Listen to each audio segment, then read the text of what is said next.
Desechando pues toda malicia, todo engaño, hipocresía, envidias y todas las detracciones. Desead, como niños recién nacidos, la leche espiritual no adulterada, para que por ella crezcáis para salvación, si es que habéis gustado la benignidad del Señor. La espiritualidad, hermanos, es un tema que vamos a estar abordando el día de hoy. De hecho, yo titulé este mensaje Espiritualidad intencional. A veces, nuestra personalidad tiene tendencias ante ciertas circunstancias y esas circunstancias nos hacen que o nos acerquemos a Dios o nos alejemos de Dios, que seamos personas espirituales o que dejemos de serlo. Y eso es común, ¿sí? Algunos están pasando por una situación de dificultad y dicen, no, me voy a esforzar más con el Señor por su personalidad. Pero otros están pasando por una situación de dificultad, de temor o de cualquier cosa y como que se apagan, como que menguan. Y eso tiene que ver con la personalidad de cada uno de ustedes. No sé si ustedes han escuchado que en cierta parte les doy la razón y creo que hay verdad en ello, que hay quienes dicen, la iglesia está dormida. Y cuando la iglesia está en persecución, la historia nos dice a nosotros que lo que sucede es que ellos se activan, se avivan, hay un despertar espiritual. ¿Han escuchado eso, hermanos? Y en parte es una realidad, pero luego surge la pregunta, ¿y qué pasa para los que no estamos en persecución? O sea, vamos a estar en una condición espiritual raquítica. Los que no estamos en persecución, vamos a estar adormecidos.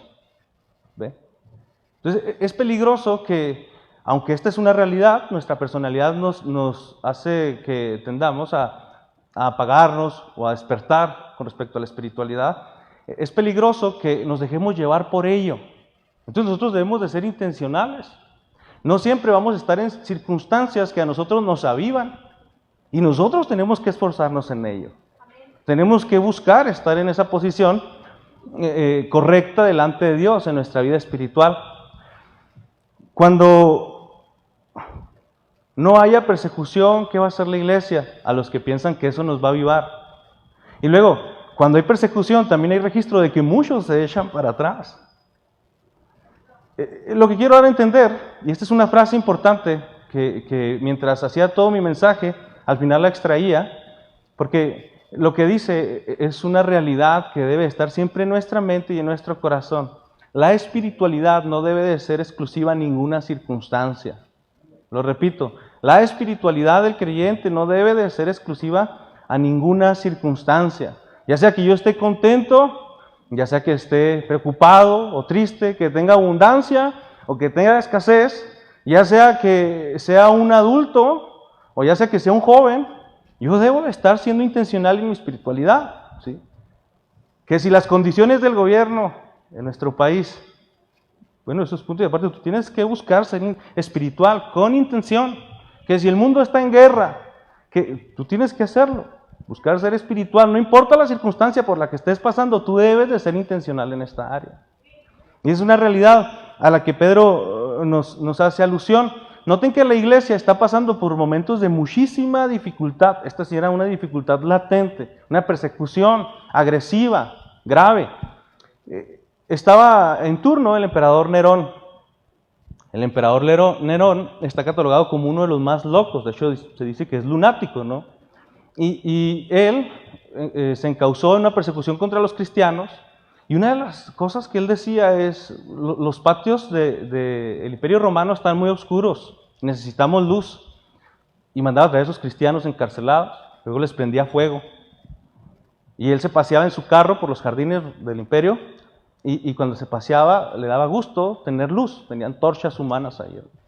Es una de las muchas cosas que hacía, ¿no? Dejaba que los cristianos fueran destruidos por las fauces de los leones, los encarcelaban, los apartaban de su familia. Era una circunstancia muy, muy difícil. De hecho, este tratado comienza en su primer capítulo diciéndoles que a pesar de todas esas circunstancias, ellos estén alegres, dice, alegrados, aunque era por un poco de tiempo, tengáis que ser afligidos por diversas pruebas, para que vuestra fe, dice él, mucho más preciosa que el oro, el cual aunque es perecedero, se prueba con fuego, se halla en alabanza, honra y gloria cuando se manifieste Jesucristo. Capítulo 1, versículo 6. Y esa es una realidad, hermanos, que nos debe llevar a pensar a nosotros. O sea, lo que está haciendo Pedro aquí es motivar a la iglesia, que su vida espiritual, que su fe no esté sustentada en las condiciones de su alrededor, sino en lo que esperamos, la manifestación de nuestro Señor Jesucristo. Eso es lo que nos motiva día a día para avanzar en esta vida espiritual, en esta vida de la piedad. No las circunstancias, sino que en determinado momento le veremos. Vamos a estar delante de su presencia. Él se manifestará. Y nosotros debimos de haber sido intencionales, sin importar las circunstancias. Por eso Pedro habla de que la fe se va puliendo. Y así debe de ser, hermanos. Así debe de ser. Y nos da ese incentivo. Tú espera la manifestación de Jesús y en eso bástate para seguir siendo una persona que busca estar cerca de Dios. Hazlo así. Pero aparte, nos da una serie de consejos de cómo ser intencional. En el texto que leímos de cabecera, encontramos una serie de 4 verbos que yo sugiero que llevemos a la acción. Así como Pedro se lo sugería a aquella iglesia. Estas cosas hay que llevarlas a la acción. Son 4 verbos. Son desechar o desvestirse. Son desear, crecer y saborear o gustar. Pero los vamos a ir analizando uno a uno. Vamos a ir analizando uno a uno estos verbos que nos dan a nosotros consejos para ser intencionales en nuestra espiritualidad, en nuestro acercamiento a Dios. Y lo primero que yo quiero que analicemos es ese verbo que aquí en el punto, por causa de la traducción, lo llamé desvestirse. ¿Pero de qué está hablando el pastor? Desvestirse. Escuche, que las traducciones normalmente vienen con la frase despojémonos o desechemos. Pero la palabra griega que está aquí, en esta porción de la Escritura, es apotestai. Y quiere decir que te quites la ropa. Que uno se quite la ropa. Que esa ropa que ya no está presentable, que no es usable, que sea arrancada. Como quítatela y aparte tírala. Para ilustrar más o menos la idea de Pedro, quiero traer a colación una historia que a mí en su momento me conmovió mucho. Me acerqué con unas personas que viven en la calle. Uno de ellos era amigo mío de la infancia y eran 2, Mario y Carlos. Carlos yo no lo conocía, lo conocí ese día y empecé a platicar con ellos acerca de Dios. Y ellos empezaron a abrirme su corazón y empezaron a platicarme lo que es vivir en la calle, hermanos. Y mientras me estaban platicando, como que se empezaron a emocionar. Son aventuras que ellos están viviendo en ese momento, aunque están muy mal, están hundidos en los vicios. Y le dice uno de ellos, Mario, a Carlos, platícale, ¿cuánto tiempo tienes sin bañarte? Y a lo mejor pudiera sonar gracioso hasta que él me da la respuesta. Este joven, Carlos, tenía 3 semanas que no se bañaba, hermanos. Era obvio por cómo ellos solían. Y mientras yo estaba platicando con ellos, pues estaba luchando con ese olor. Pero sus ropas estaban desgastadas. Dice él que lo único que hizo fue cambiarse 2 veces el par de zapatos que tenía, porque se encontró otros en la basura. Y yo me imaginé y valoré. ¿Qué haría yo si tuviera 3 semanas sin bañarme? Aparte de oler mal. Pero ¿qué haría? ¿Cómo me sentiría? Y no nada más eso, es más, yo creo que con 3 días. No nada más eso, ¿cómo me sentiría después ante la oportunidad de poderlo hacer? De poderme bañar, de desprenderme de esa suciedad, de quitarme esa ropa apestosa que no tiene para nada una apariencia loable, que te guste estar con alguien así. ¿Cómo valorar esa oportunidad que me has dado? Bueno, si yo llegara a esa oportunidad, después de tanto tiempo sin bañarme, sin practicar la higiene, pues entonces yo llegaría y esa ropa la aventaría. Si hubiera fuego por ahí, la dejaría caer sobre el fuego y que desaparezca. Yo quiero estar limpio. Y en ese sentido es que Pedro está hablando, es como te quitas tus prendas y las azotas contra el piso porque incluso estás enojado con ellas. Despójate, desvístete de esa ropa sucia.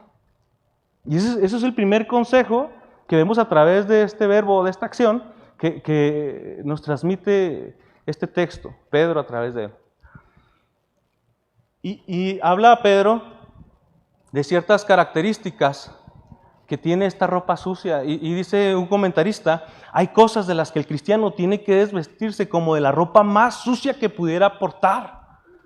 Las características de esta ropa, hermanos, son numeradas en una lista, son 5 características, y la primera es la malicia. La primera que se menciona es la malicia. Y la malicia tiene que ver con hacer daño, hermanos, con una actitud de maldad hacia los demás, solo porque sí, solo por hacer daño. Ustedes tal vez piensan en alguien, cuando digo esto, una persona que solamente hace daño porque puede hacerlo.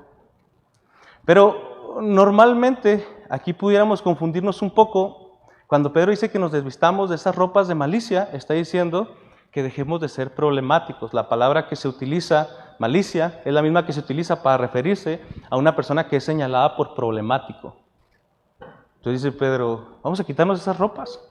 Y vamos empezando por dejar de ser problemáticos, por tener una actitud sensata, no de maldad, sino de bondad.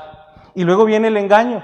Las personas que actúan en maldad, también ellos se constituyen en engañosos. Y el engañoso es aquel que tiene que usar trucos en la vida para tomarle el pelo a los demás y así lograr sus cometidos. Después del engaño, Pedro habla de la hipocresía. Esta es otra característica de esta vestimenta. Y la hipocresía también se desprende del engaño. Para poder engañar, yo tengo que ser un farsante. Debo de ser un actor. Debo de saber cómo presentarme a los demás con una imagen, con una apariencia que está muy distante de lo que realmente yo soy. Y aparte de eso, cuando el hipócrita, por los malos rumbos, por las malas vías, está tratando de imponer una imagen, una apariencia, y no lo está logrando, pero luego hay alguien que por las vías loables, correctas, por la espiritualidad, por la comunión con Dios, por una buena conducta, empieza a tener cierta reputación de ser espiritual. Esa reputación que anhela el hipócrita, bueno, empieza a tener envidias. Dijo Barclay que las envidias son la plaga endémica más grande que ha existido en el mundo. Y me gusta citar esa frase, la plaga endémica más grande que ha existido en el mundo. Luego, después de la envidia, se desprende esa última palabra que está ahí en la lista, detracciones. Y las detracciones, hermanos, cuando usted va a otra traducción, también se pueden traducir como y toda clase de chismes. Bueno, le tengo envidia porque está haciendo las cosas bien. Lo único que me queda es desmeritarlo, quitarle crédito, hablar mal de él, arruinarlo con mis comentarios. Y otro comentarista traduce esta parte como un chismorreo. Y Pedro nos está diciendo, quítense esas ropas. Quítense esas ropas porque van a estar deteniéndolos a ustedes para poder avanzar en su espiritualidad. Y note que cada una de las cosas que Pedro menciona aquí, hermanos, son cosas que son contrarias a la fraternidad de la iglesia. La iglesia no puede permanecer unida cuando estas cosas están presentes. Cuando hay malicia, cuando hay engaños, cuando hay hipocresía, cuando hay envidia, cuando hay chismorreo, la iglesia no puede estar unida. Y la condición de la iglesia, por supuesto que no va a ser espiritual, hermanos. Y por eso es la importancia del sentido de esa palabra de despojarse, de deshacerse, de desvestirse de esas ropas malas que lo único que hacen es afectar a aquel pueblo que Dios ama.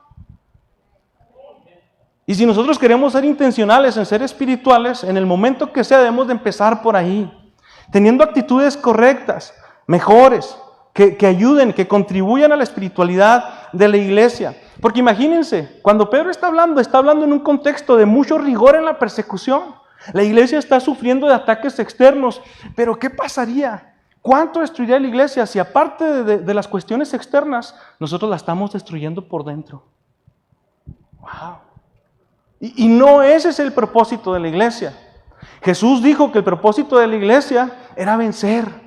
Dice, y ni las puertas del Hades prevalecerán contra la iglesia. Y no estamos hablando de una iglesia atacada, sino de una iglesia firme, unida, cimentada en Jesucristo, que lucha constantemente y que diario arrebata almas del infierno. Es el Hades el que está siendo atacado cuando la iglesia se encuentra en una buena condición, cuando estas cosas no están presentes. Pues queremos una iglesia fuerte, espiritual, que nuestras intenciones comiencen por aquí. Despojémonos de estas ropas sucias que no le agradan a Dios.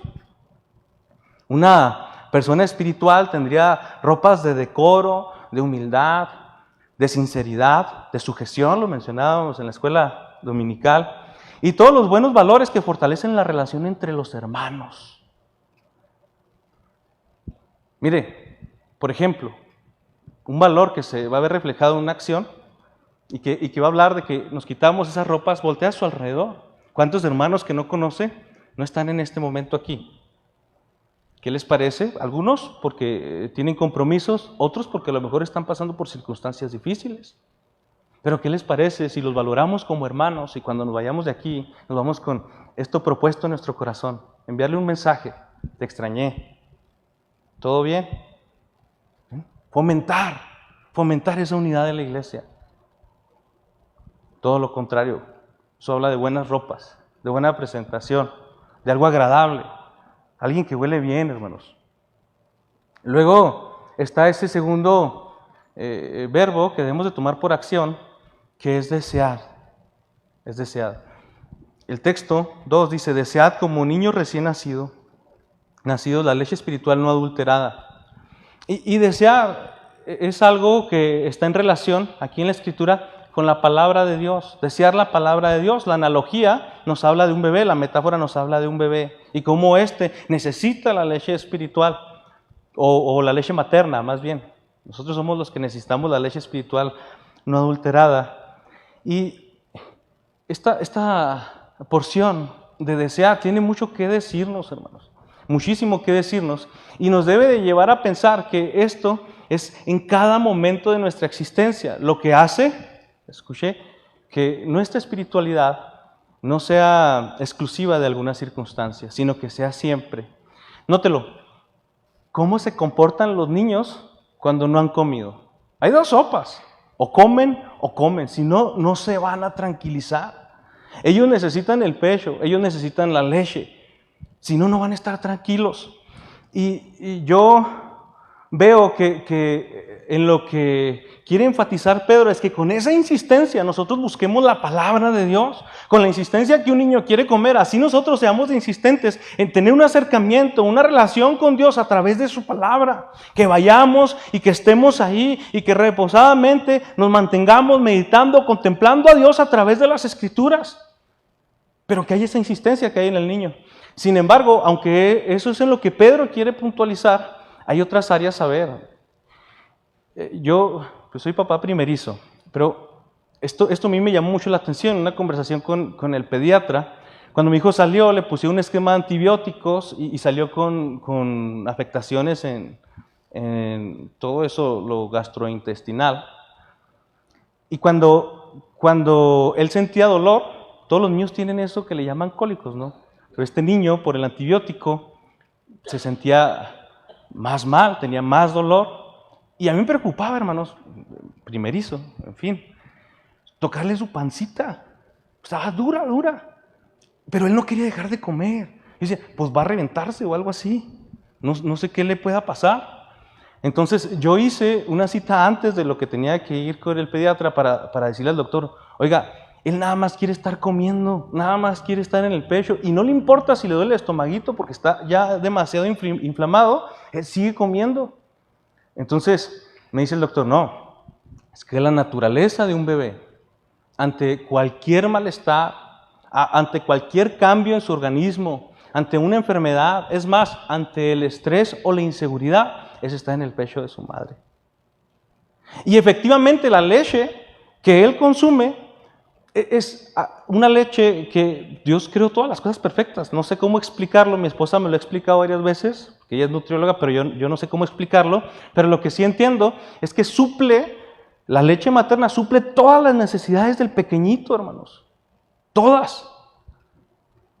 Si el niño está enfermo, la leche materna es una medicina que se va a encargar de regular absolutamente todas las cosas que están sucediendo en su organismo. Pero es su naturaleza, y dice el doctor, no lo vas a poder impedir porque es como un reflejo.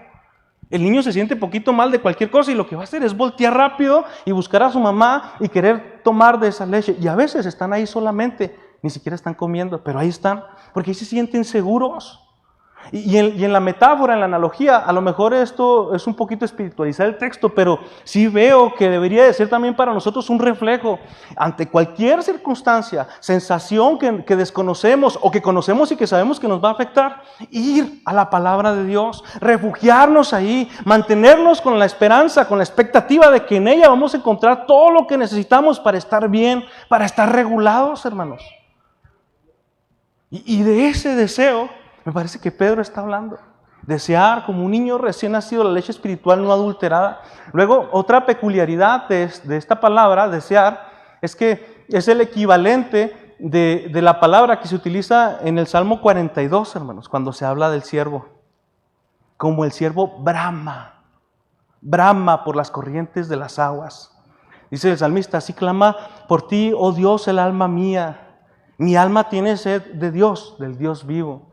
Pero note a qué se refiere ese bramido de aquel siervo. En tiempos en donde ellos se aparean, despiden un olor, ellos sudan y ese sudor despide un olor para atraer a la pareja. Pero después de que pasa ese tiempo, ellos tienen que acudir al agua, a un río o a un charco, a un lugar donde haya agua, para limpiarse. Porque ese mismo olor que primero atraía a la pareja, ahora va a atraer a los que los van a depredar, a los depredadores. Y el siervo lo sabe, por naturaleza, por instinto lo sabe, y lo que hace es bramar. No voy a hacer ese sonido yo aquí por el micrófono, pero le invito a que lo busque en un video y se va a impresionar del desespero que proyecta. Cuando el siervo está bramando, está proyectando demasiada desesperación, porque él sabe que está trayendo a sus depredadores, y no nada más eso. Esa es una de las formas en las que puede morir, si sus depredadores lo encuentran. Pero aparte, él puede morir de deshidratación, porque por la desesperación se empieza a cansar. Y no solamente eso, hay otra forma en la que normalmente los siervos mueren. Colapsan por el estrés concentrado y se mueren. Y el siervo está anhelando llegar al agua para poderse regodear y limpiarse de eso que le va a ocasionar la muerte. Y ahí está su desesperación, ahí está su deseo por encontrar el agua. Y esta es la misma palabra que Pedro está utilizando cuando habla del deseo del niño por el pecho. El niño sin su leche va a morir. El siervo sin agua va a morir. Así nosotros, sin la palabra de Dios, sin la presencia de Dios que experimentamos a través de ella, vamos a morir. No solamente no estamos siendo intencionales en ser espirituales, sino que aparte estamos expuestos a la muerte, hermanos. Y eso es peligrosísimo. Note la fortaleza que debemos de encontrar nosotros en esta palabra. Sin Él, sin su palabra, yo muero. Pero en Él, en su palabra, yo estaré bien. Todo lo que necesito, Él me lo suplirá. Y es más, me daré cuenta que mi mayor necesidad es Él mismo. Y que no importan las circunstancias que esté atravesando, no importa cómo esté el mundo, mi sociedad, mi gobierno, no importa nada de eso. Si tengo a Dios, estoy bien. Y mi espiritualidad no se restringe a ninguna circunstancia.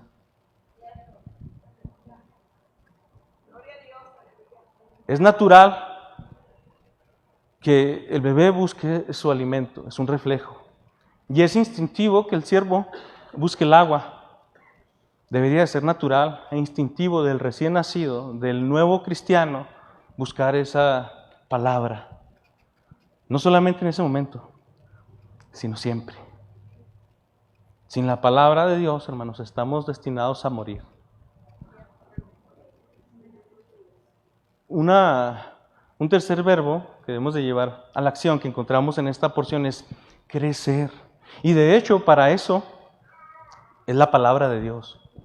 Para que podamos crecer. Y dice el texto, para que por ella, por la palabra de Dios, crezcáis para salvación. La metáfora continúa, ¿no? Si un bebé no crece, pues los padres se van a preocupar. Porque es obvio que se está tratando de una anomalía, de alguna enfermedad. No es normal que el niño no crezca. Algunos crecemos poquito, pero crecemos. Pero no nos quedamos chiquitos, hermanos. Tenemos que crecer. Y la analogía también nos da sentido ahí. Debemos de crecer para salvación. Y así de absurdo como es pensar que un niño nace y así se puede quedar para siempre, es pensar que un creyente es rescatado, tiene un nuevo nacimiento, viene a la conversión y permanece así para siempre. Es igual de absurdo. No podemos pensar de esa manera. Nosotros debemos de considerar la salvación de tres maneras: en la salvación, en la santificación y en la glorificación, o en la consumación de nuestra salvación. Nosotros fuimos salvos, pero no nos quedamos ahí, no se detuvo el tiempo ahí, sino que seguimos avanzando. Y en ese avanzar estamos siendo salvos de nuestra naturaleza de pecado. Y al final vamos a ser salvos porque vamos a perpetuar nuestro acercamiento con Dios. Pero no se queda todo solamente en la conversión. Note que la conversión es algo que no debemos de distorsionar. Hay quien dice, ya se está convirtiendo, ¿verdad que sí? Y luego se vuelven a ver unos 2 o 3 meses después, ¿y cómo va tal persona? No, ya se está convirtiendo. Imagínense un bebé que está naciendo y luego 2 o 3 semanas, ¿y cómo va el bebé? No, apenas todavía está naciendo. No, porque la conversión es un momento, es en un momento. Sin embargo, nosotros de ahí debemos de proponernos estar creciendo. Ya el texto lo enseña, ¿no? A través de su palabra, o de nuestra relación a través de su palabra, nuestra relación con Él a través de su palabra. Necesitamos nosotros llegar al final de nuestros días y poder decir, he peleado la buena batalla, he acabado la carrera y he guardado la fe. Muchas veces se ha dicho esto, pero no está de más repetirlo. No se trata de cómo empiezas, hermano. Se trata de cómo terminas. Muchos han empezado bien, pero nos sobran las personas que podemos contar que han terminado mal, hermanos. Me viene a la mente una experiencia. La persona que predicó el día que yo me convertí, un 3 de septiembre del 2014, Daniel Mendoza, en un miércoles de varones, ¿verdad? Empezó a discipularme, pero luego a mí me tocó ver de ese hombre que yo admiraba tanto, el gran predicador, ver su caída y cómo se desmoronó por completo, tratar de ayudarlo y tener que pasar por la desgracia de acompañarlo hasta la muerte. Y cuando yo estaba en el funeral y predicaba, yo decía, qué ironía, cuando yo recibí la vida, él fue el que predicaba. Ahora que él ha perdido, yo soy el que predica. Lo cierto, hermanos, es que no importa tanto, aunque es bueno empezar bien, pero no importa tanto como lo que importa es cómo terminas, hermano. Terminar es realmente importante. Y no sirve de nada que tengamos un clímax y luego que caigamos. Mejor empezar desde donde se tiene que empezar, desde los primeros pasos, pero ir en ascendente. Porque eso es lo natural y eso es lo saludable. Y en eso debemos de ser intencionales. Ser intencionales en quitarnos esas ropas, ser intencionales en desear la palabra de Dios, pero ser intencionales también en crecer. Diario yo debo de hacer una introspección y decir, ¿qué necesito hacer para ser mejor? ¿Qué debo hacer para parecerme más a Jesús? Su gracia me acompañó en el día de mi conversión, pero me sigue acompañando hoy en el proceso de crecimiento, como me va a acompañar el día que yo proceda a la eternidad. Su gracia es suficiente, hermanos. Y yo debo de ser insistente todos los días, intencional, en estar creciendo. ¿Hace cuánto que no nos evaluamos y decimos de nuestra persona, parece que me he estancado? O bendito sea Dios, porque he estado avanzando. ¿Hace cuánto que no tenemos ese cuidado? No podemos dejárselo al fluir, hermanos, como me van a escuchar que lo voy a repetir muy constantemente. En la vida de la piedad debemos de ser intencionales. Su gracia nos lo permite. Salvación, santificación, glorificación. Me salvó de la vida pasada, me salvó de mi naturaleza de pecado presente y me salva en el futuro cuando la salvación sea consumada. Pablo le dice a los colosenses, hermanos, y a vosotros también, que erais en otro tiempo extraños y enemigos en vuestra mente, haciendo malas obras. Ahora os ha reconciliado, lo salvó en el pasado. en su cuerpo de carne por medio de la muerte para presentaros santos y sin mancha, irreprensibles delante de Él. Nos sigue salvando en el futuro, cuando estemos delante de Él. Pero luego habla de nuestro presente. Si en verdad permanecéis fundados y firmes en la fe, sin moveros de la esperanza del Evangelio que habéis oído, el cual se predica en toda la creación que está debajo del cielo.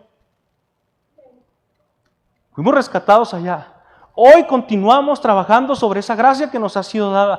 La valoramos de esa manera y finalmente esa gracia nos va a llevar a consumar nuestra salvación. Pero mantenernos ahí, hermanos.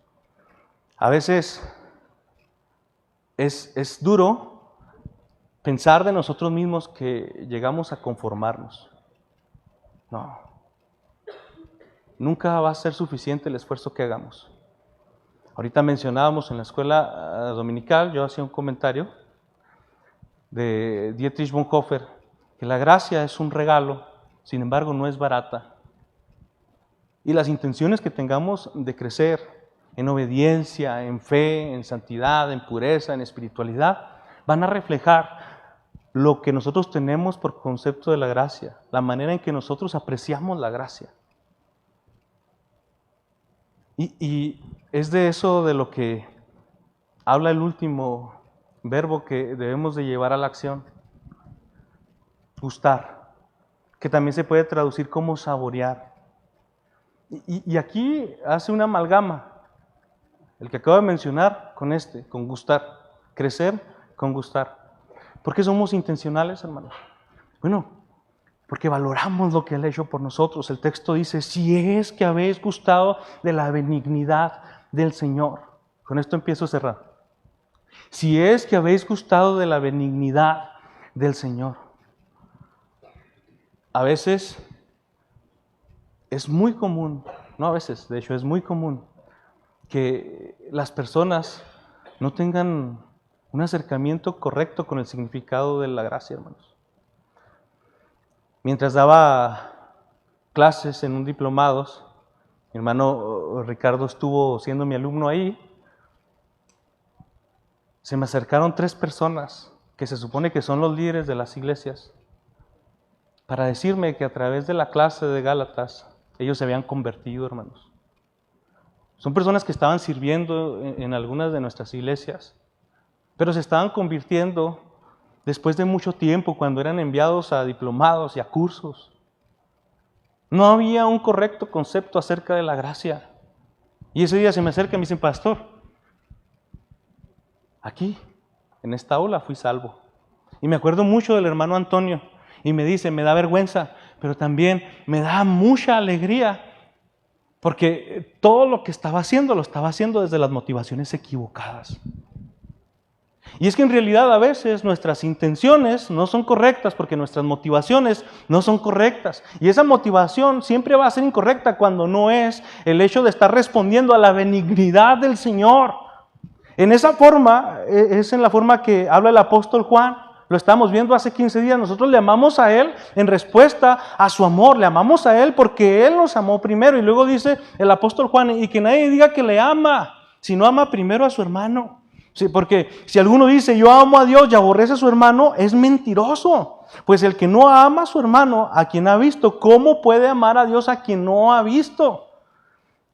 Y en ese mismo sentido, Pedro está lanzando este reto. Si ustedes, escuchen hermanos, si ustedes dicen haber tenido una experiencia con la benignidad del Señor, si han gustado, si la han saboreado, que es otra forma en la que se puede traducir, entonces crezcan en su cristianismo, deseen la palabra de Dios y desvístanse de toda ropa sucia que hace divisiones entre sus hermanos. No importa qué sea lo que esté pasando allá afuera. Lo importante es el que fundó este pueblo, el que mora aquí adentro. Eso es lo que nos debe de motivar para estar a cuentas en una correcta espiritualidad con Dios, sin importar la circunstancia que estemos atravesando. Debemos de ser intencionales en nutrir nuestra espiritualidad. Eso es lo que Pedro nos dice a través de estos pasajes. Nótelo. ¿Cuántos han gustado la benignidad del Señor? Con esto termino. ¿Cuántos han gustado la benignidad del Señor? Bueno, hermanos, Aquí tenemos este reto de parte de Pedro. Entonces seamos intencionales en crecer. Día a día busquémoslo. Seamos intencionales en contemplar y en conocer a Dios, su majestuosidad a través de la palabra. Seamos intencionales en no ser esas personas con esos principios y valores que en vez de construir, destruyen. Y sigamos gustando de su benignidad. La benignidad de Dios es suficiente para todos nosotros y en porciones infinitas e ilimitadas siempre va a sobrar, hermanos. Ni entre todos juntos, ni entre todos los seres humanos en la tierra podemos consumir la benignidad que Dios tiene para con la humanidad. Dios es amplio, es eterno, es supremo, es infinito en esa benignidad. ¿El Señor nos ha salvado, hermanos? Bueno, vamos a ponernos de pie y vamos a orar para que nos ayude a ser intencionales en nuestra espiritualidad sin importar qué pase allá afuera, más bien por lo que Él ha hecho en nuestras vidas. De hoy en adelante, ¿se ha sentido que en ocasiones dice, ay, me está costando trabajo tener este hábito de la piedad? Ay, me está costando trabajo estar a cuentas con Dios, orar, leer su palabra.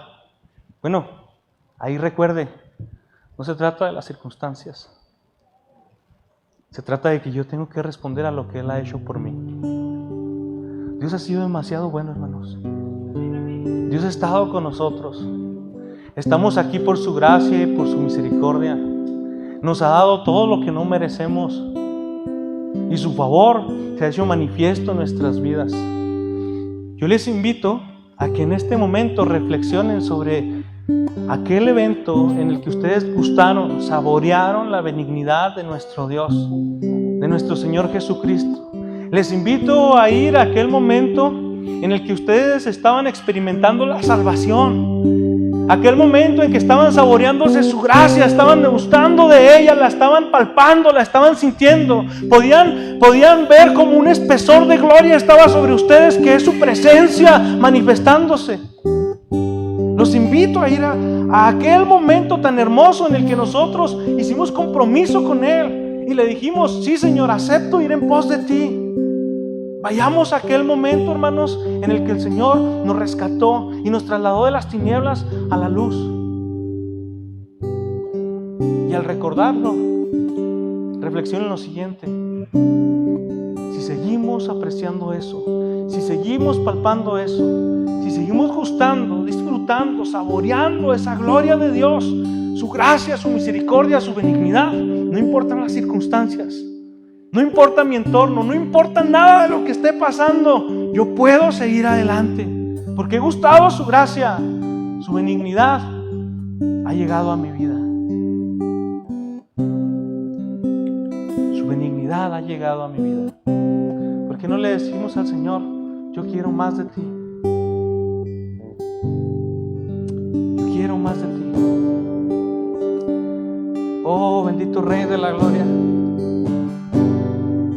Tal vez en ocasiones nosotros nos apartamos de lo que es correcto.